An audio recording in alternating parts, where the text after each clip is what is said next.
recording my initial thoughts on Never Flinch by Stephen King, his newest book. It was published a few weeks ago. I finished it over the weekend. I didn't hate it, but I also didn't love it at the same time. I also don't think it's particularly good. I think it's just kind of in that kind of pretty good, like okay range. There's definitely some elements to it that I thought worked well. I thought the main thread of the serial killer kind of investigation was very interesting, and it was unique because we knew what was happening from Trigg's perspective, but not knowing his true identity until later on in the book, I thought was really interesting and kind of definitely kept me anticipating what was going to happen, and I thought it built some suspense pretty good. So I liked that part of it. It was disappointing how it resolved at the end, just like how there's all these different plot threads and they all were pretty disappointing in how they ended up. And I think that's my biggest critique of the entire book, is that there was just one, maybe too many plot threads just in general, that he was kind of going back and forth in different perspectives all the time, and thus like it just, after a while, it was like you would kind of forget what was going on in certain places, and it would take a little bit to get back to somebody else's perspective, and by which time you might not be like as interested or as like on edge with something that was happening, as opposed to like when that last section with him just ended. So that was, I thought, it just, normally it's something that he does really, really well in other places, is kind of having these unraveling different threads with different characters and perspectives and bringing them together in a way that really works, and he kind of builds the tension throughout it. This one just didn't really work for me, and the like music performance, Sista Bessie, that whole plot thread I thought had no reason to exist in this book. You could have cut that and it would have been probably better. It's also a little bit too long, given how easily everything was resolved in the last like 30 pages. You really could have cut out a lot of this other buildup if it really wasn't going to amount to anything anyway.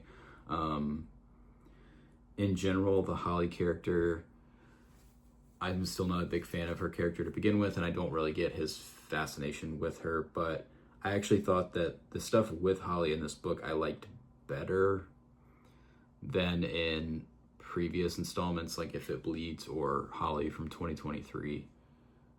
I just don't really like her enough for me to like have justification for it to keep going back to it, but it is what it is. He really likes writing from her perspective, so I went into this like, I had low expectations, but I think ended up liking it more than Holly from 2023, just because I think I enjoyed reading it more, even though it may actually be worse from like a quality perspective.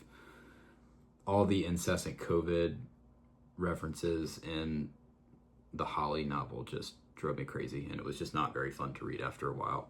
But this, I thought, at least like had interesting things that he was threading together for a while. So I think I enjoyed reading it more. I kind of put them in a similar quality level. I think the biggest thing about this book that I don't really understand is like what makes Holly so exceptional. She just like is able to figure stuff out, and she's like somehow smarter and more successful than these like seasoned detectives that's like their job and what they do. She just is able to figure stuff out way quicker than them, kind of inexplicably. That frustrates me, especially in a novel like this where it's meant to feel like a part procedural, part whodunit. She just kind of is like, oh yeah, I have the answer, which is kind of strange to me. The Jeromes, Barbara and the Robinsons, Barbara and Jerome Robinson, them as side characters, I thought they had no business really even being in this. It was kind of inexplicable to me, like why they were involved to begin with. And it's that kind of thing with these books that like, it's not just Holly, it's like you have to get all this, he feels like he has to put in all these other side characters, and everything has to relate back to like, they have to comment on events of prior novels like Holly, or the novella If It Bleeds, or The Outsider, or the Mr. Mercedes trilogy, and it's just like constantly going back and referring to those things, and the need for those characters to be there, I think, is like zero. I think you could completely cut them from this book as well, and it would probably be better for it, but for some reason they're there and they're involved, which I just don't particularly understand. I also don't understand how, like, when other characters in the book are just doing their thing completely independent of what Holly's doing, they'll always talk about her, they'll think about her. It's just not natural, and that's where, even though she's not the centerpiece of the book, so to speak, as much as other ones, because there are like different perspectives in this book, it just goes back to her way too much in a way that I feel is unnatural, and that adds to kind of like I just don't particularly enjoy that. So that got on my nerves. Again, I think some of the differing plot threads with the Trig, I thought that idea of the surrogate juror murders was actually really interesting, and I liked it until the end, when the resolution, just nothing happened.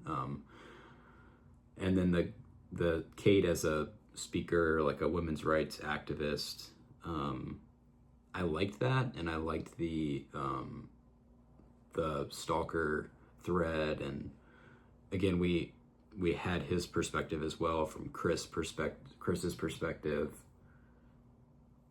I liked it. I thought it was very coincidental that everything ended up lining up at this like one event for it to kind of end. I thought that was strange, but otherwise I liked it as it was progressing. The unfortunate thing is just that none of it ended up in a satisfying way. It kind of just literally was like a dud. And for it to be a 450-page book almost, it didn't justify that. So I think I land on it where, like, again, quality, it's around Holly. Like, it's nowhere near King's Best. I didn't like hate it though. I think there's enough in there to like at least make you enjoy reading aspects of it.